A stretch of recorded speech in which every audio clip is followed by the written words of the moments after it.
ছোট কিছু যুদ্ধ বিমান উড়ে যায়, মনে হয় এখানে কোনো একটা যুদ্ধ হচ্ছে। কিন্তু যুদ্ধ কি জন্য? এ সময় যুদ্ধ অবাক করা ব্যাপার। এই শহরের উপরে ধ্বংস চালানো হচ্ছিল। এই দৃশ্য দেখে যাত্রীরা অনেক ভয় পেয়ে যায়। তাদের এইসব কিছু স্বপ্ন মনে হচ্ছিল। ক্রু মেম্বাররা যাত্রীদেরকে শান্ত রাখার চেষ্টা করে। হৈহুল্লোর অবস্থা। এক সময় দেখা যায় ক্যাপ্টেনদের কাছে এক যুদ্ধ বিমান চলে এসেছে। উইলিয়াম ভয় পেয়ে যান। দ্রুত বিমানটাকে আবার উপরে নিয়ে আসা হয়। উপরে আসার পর পরিবেশটা শান্ত হলো। তাহলে কথা হচ্ছে, ক্যাপ্টেনরা এখন যেখানে যে পথে রয়েছেন তার ঠিক নিচে কোনো না কোনো যুদ্ধ হচ্ছে। কিন্তু এটা তো সম্পূর্ণ আজব ব্যাপার। অন্যদিকে যাত্রীরা আতঙ্কিত।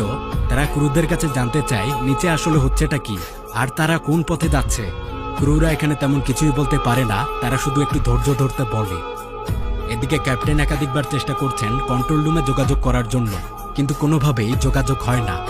এখন এই অবস্থায় সবার আগে যেটা জানতে হবে, এই বিমানটা আসলে আছে কোথায়।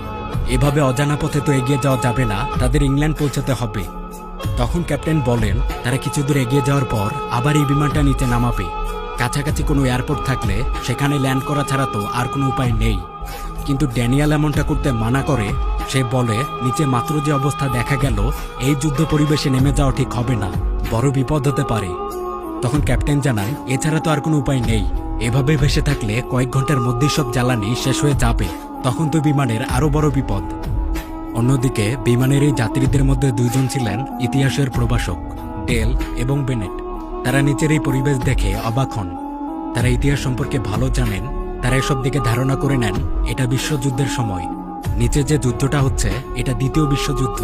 তারা দ্রুত বিমানের ককপিটে এগিয়ে আসেন। পাইলটকে সব জানাতে হবে, কিন্তু ক্রুরা তাদেরকে আসতে বারণ করছিল। বেনেট তখন চিৎকার করে সবকিছু খুলে বলে যে নিচে বিশ্বযুদ্ধ চলছে।